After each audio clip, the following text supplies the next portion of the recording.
there was one thing that I wanted people to take away from our work, it is that Black people, Black histories and stories are important, and they are ubiquitous. They are everywhere. Whether we're discussing politics, if we're talking about arts and culture, Americana, we are Americana.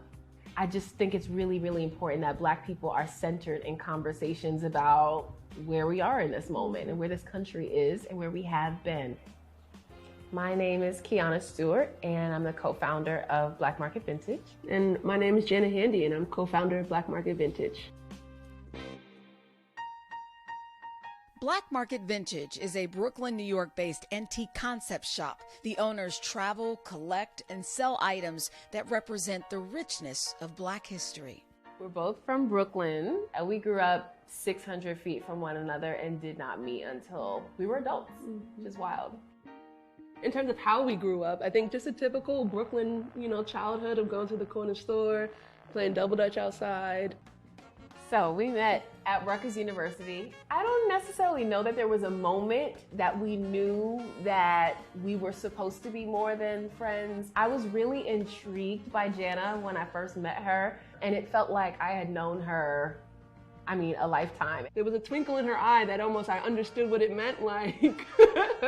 And so there was something that we were able to see beyond where we were, to see kind of where we could end up.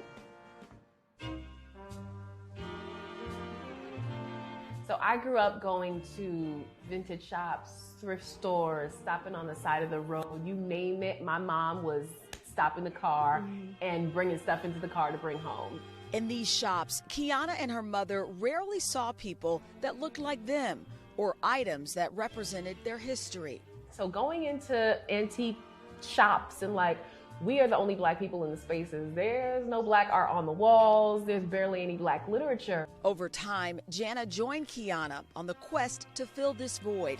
They began traveling the country, collecting Black art, Black music, Black literature, civil rights memorabilia. And then in 2014, started selling it from their stoop and at flea markets. When we first started out, it was 100% a hobby. And, weekend markets, getting up, setting up as vendors. And we really didn't see that there was a need to shift until the community kind of told us that.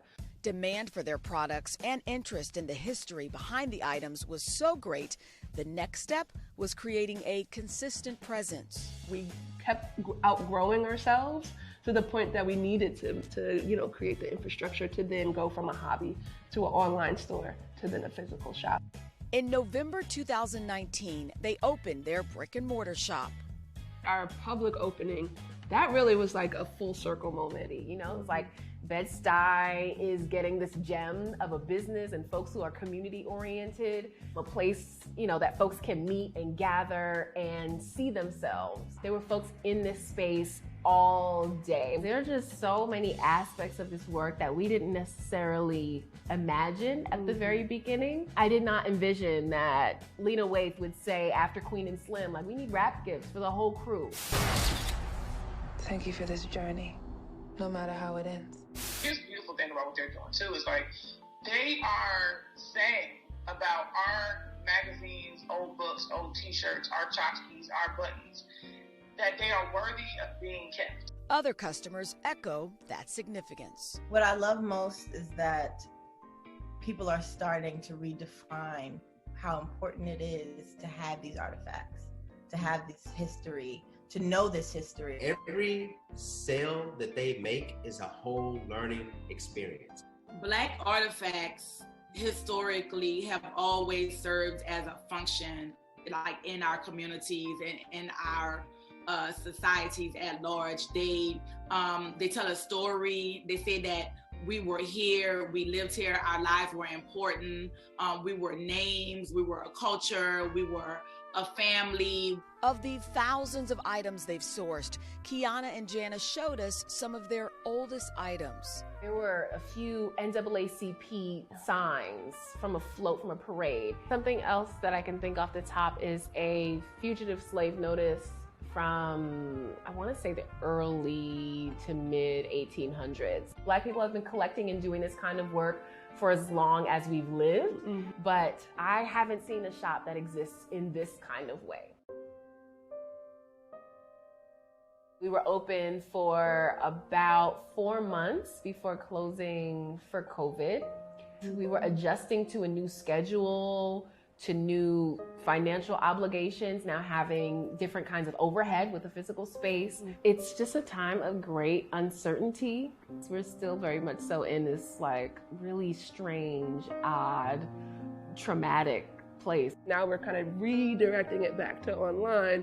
And so there's been those pieces of it when it comes to the logistics of the business side. But really we've been able to adapt and overcome in some substantial ways.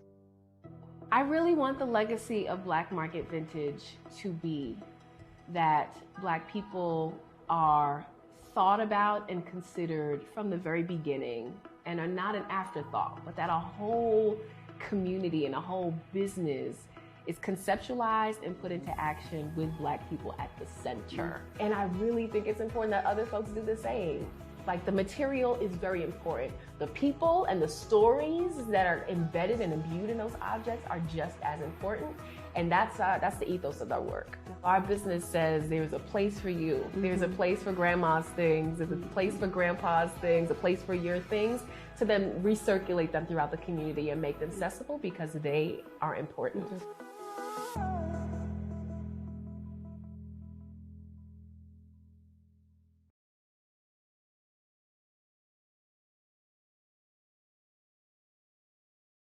Hey, thanks for watching our YouTube channel. Find your favorite recipes, celebrity interviews, uplifting stories, shop our favorite deals, and so much more with the Today app. Download it now.